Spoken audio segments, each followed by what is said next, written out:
చూడు తమ్ముడు, నీకు మజిల్ పెరగాలి, మజిల్ బిల్డ్ అవ్వాలన్నా, ఓకేనా, నువ్వు వర్కౌట్ చేసేటప్పుడు స్ట్రెంగ్త్ కావాలన్నా, అండ్ నీ సెక్సువల్ పవర్ పెరగాలన్నా, నీది స్పర్మ్ ప్రొడక్షన్ ఇంక్రీజ్ అవ్వాలన్నా, ఏంది చాలా ఇంపార్టెంట్ పాయింట్స్ చెప్తున్నా.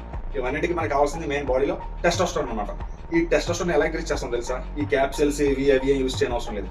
నేను ఒకటి చెప్తా, మహా అయితే ఒక 15 to 20 రూపీస్ అవుతాయేమో పట్టుకుంటే మీ బాడీలో టెస్టోస్టెరాన్ పెంచవచ్చు. దీనివల్ల ఏంటి, మజిల్ బిల్డ్ అవుతుంది, సైజ్ పెరుగుద్ది, మీరు వర్కౌట్ చేసేటప్పుడు స్ట్రెంత్ చాలు, హెవీ వెయిట్ కొట్టలేదు, స్ట్రెంత్ పెరుగుద్ది, మీ స్పర్మ్ కౌంటింగ్ పెరుగుద్ది, సెక్సువల్ పవర్ కూడా పెరుగుద్ది అనమాట. దీనికి కావాల్సింది ఏంటంటే చాలా సింపుల్ అనమాట. ఒక 8 పీసెస్ కిస్మిస్ తీసుకోండి, ఓకేనా, దాంతోపాటు 4 పీసెస్ ఆల్మండ్ బాదం, అండ్ దాంతోపాటు 2 పీసెస్ లవంగాలు అనమాట. ఇవన్నీ స్మాష్ చేసి రౌండ్ బాల్స్ లా చేసేయండి. చేసి డైలీ ఈ 2 బాల్స్ తినేసి దాంతోపాటు ఒక 200 ml మిల్క్ తాగండి.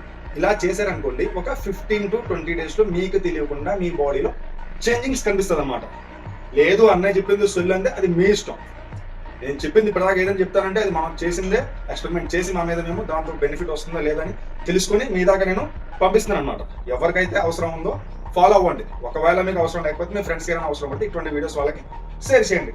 ఇటువంటి మంచి టిప్స్ కోసం మీ అన్నయ్య ఫాలో చేయండి.